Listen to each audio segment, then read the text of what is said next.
¿qué tal, banda? ¿Cómo están? Espero y se encuentren bien, tengan un excelente día.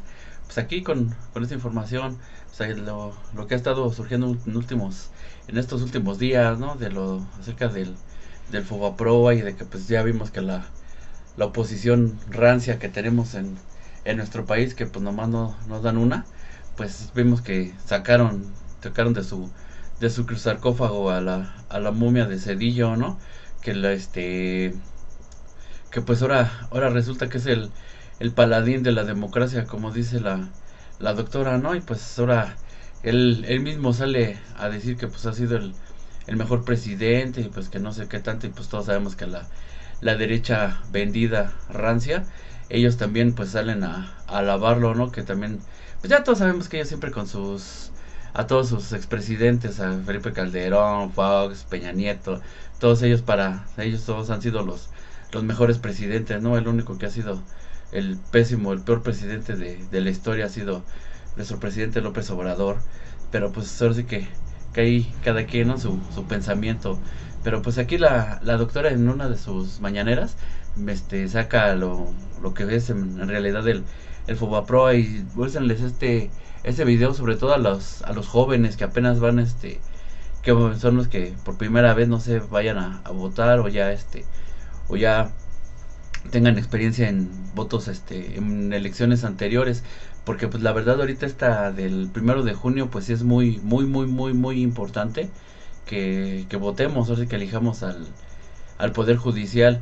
¿Por qué lo digo? Porque a raíz de este nuevo poder judicial, ya muchos, tanto empresarios como incluso esperemos y hasta se haga algo contra de políticos corruptos, empresarios corruptos, que pues ya todos sabemos que pues hay muchos que, bueno, no muchos, sino más bien un deudor fiscal, ¿no? El dueño de Banco Azteca y pues de Grupo Electra. Y pues así es el este 1 de junio, por eso les comento que es muy muy importante. Y pues aquí lo que yo he estado, ahora sí que en mi muy particular opinión, lo que he estado viendo, que la derecha rancia de aquí de México, pues ellos se están enfocando más en los jóvenes, que están tratando de envolverlos, de que confundirlos más que nada en acerca de su voto, de su preferencia electoral.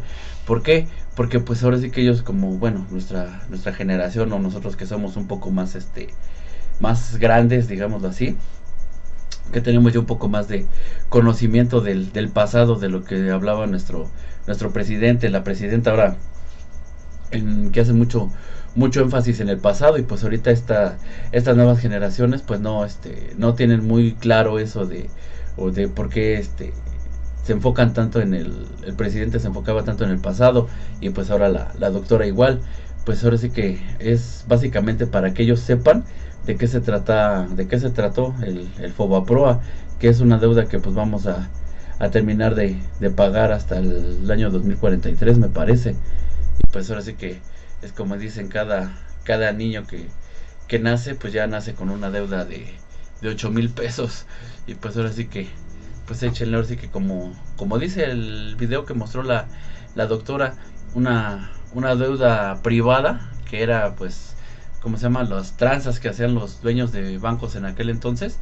Pues ahora sí que fue los, los digamos que el presidente ese día en este caso la hizo pública. Ahora sí que como bien se dice, una deuda de unos cuantos, pues la hicieron para que la pagáramos todos los mexicanos. Y pues sí es una gran deuda. Pero pues ahora sí que chéquense el video para que sepan bien de los que les comento.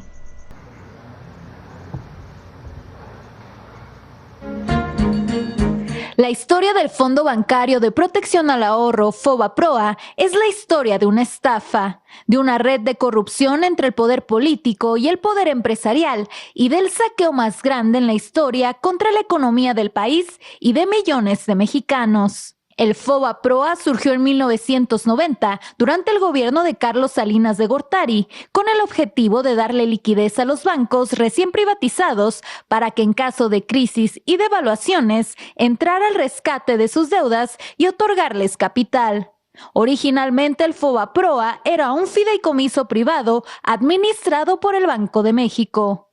El FOBAPROA tenía un precedente directo. En 1983 se creó en el Banco de México el Fideicomiso de Cobertura de Riesgos Cambiarios FICORCA, con más de 10,000 millones de dólares para beneficiar a empresas establecidas en México que tuvieran deudas en dólares.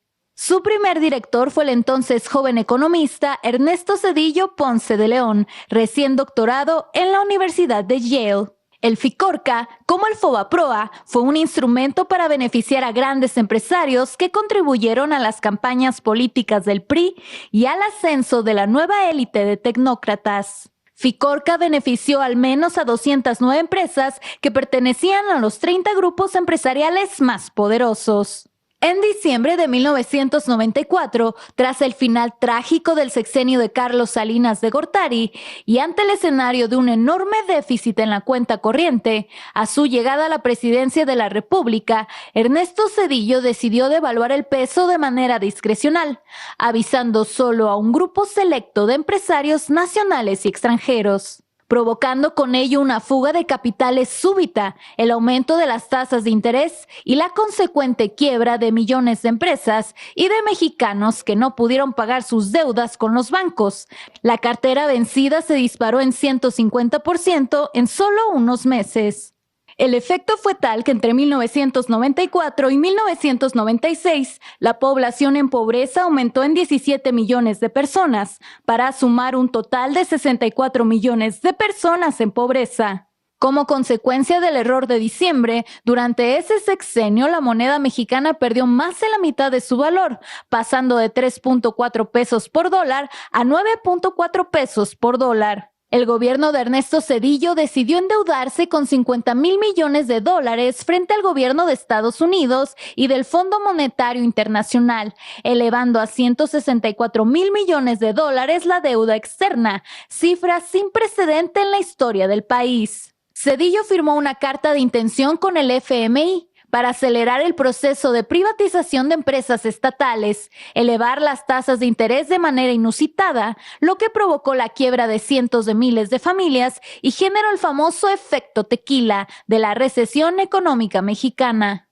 El único rescate aprobado desde el exterior y operado por el gobierno de Zedillo fue a los grandes empresarios y a la banca en quiebra, que fue el antecedente para que grandes bancos extranjeros se quedaran con la banca mexicana. Con el pretexto de evitar una crisis financiera mayor, Zedillo ordenó comprar la deuda privada de bancos y empresas en forma de pagarés que se canalizaron al FOBAPROA, equivalentes al 11% de toda la economía mexicana. En el verano de 1998, con el apoyo de los votos del PAN y del PRI en el Congreso, la administración zedillista convirtió esa deuda privada en deuda pública y el FOBAPROA pasó a ser el Instituto para la Protección del Ahorro Bancario, IPAB, en beneficio directo de bancos como Bancomer, Inverlat, Banamex, Unión, Santander Mexicano, Serfín y Banpaís.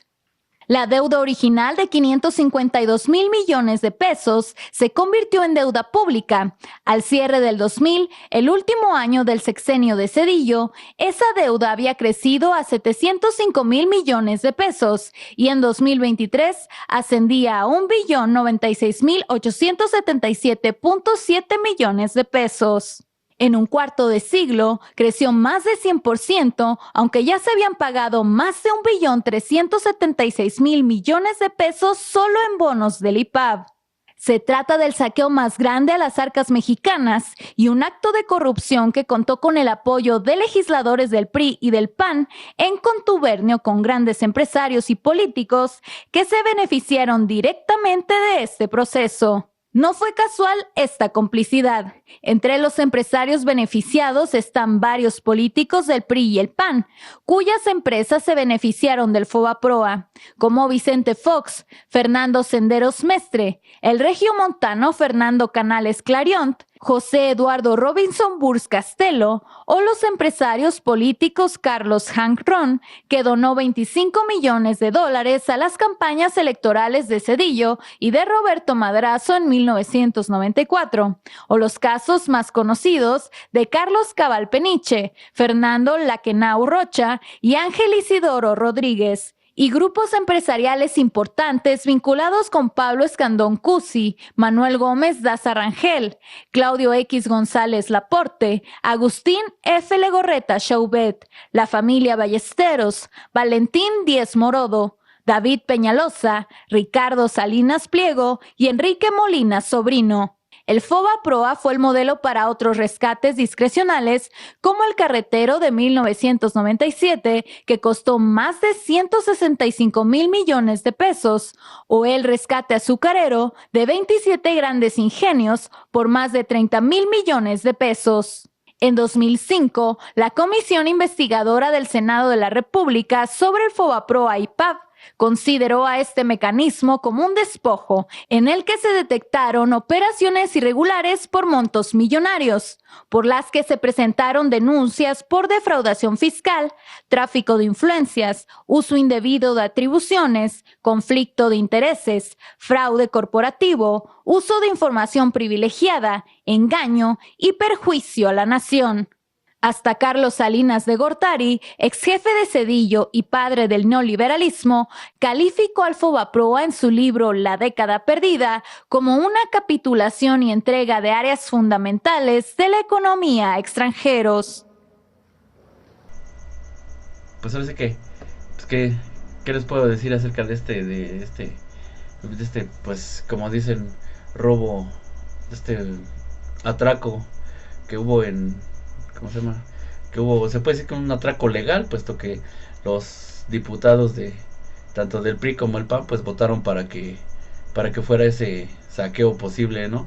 Ahora sí que pues hubo unos beneficiados, otros pues ahora sí que como se comentaba, pues ahora sí que muchos millones de microempresarios o empresarios pues perdieron su empresa, vaya la redundancia, puesto que pues ya eran deudas impagables. Y pues mucha gente también pues se desvivieron por eso. Y pues ahora sí que esa es la triste realidad del FOBAPROA.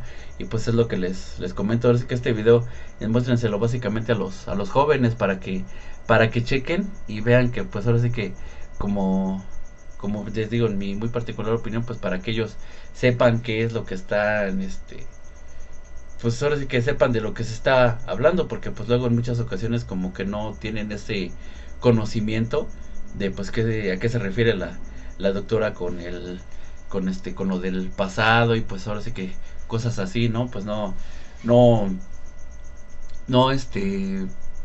tienen bien el conocimiento o la noción de qué es lo que se está comentando. Y pues ahora sí que es lo que yo he notado básicamente de la oposición, que hacen eso, que están se enfocan en los jóvenes por lo mismo, de que pues no tienen bien el concepto del pasado, y pues por eso los quieren como que manipular para que pues su sentido del voto sea diferente. Y pues ahora sí que en qué se basan o qué hacen estos de derecha, mal informando, diciendo mentiras, incitando a que o diciendo que ¿cómo se llama? Que los mintiendo básicamente, que ese es su principal objetivo. Y pues ya todos sabemos qué resultados han tenido. Pero pues ahora sí que ese es el video del día de hoy, mis amigos. Y pues ahora sí que compartan, denle like si les gustó el video. Y gracias por sus suscripciones, mis hermanos. Nos estamos viendo.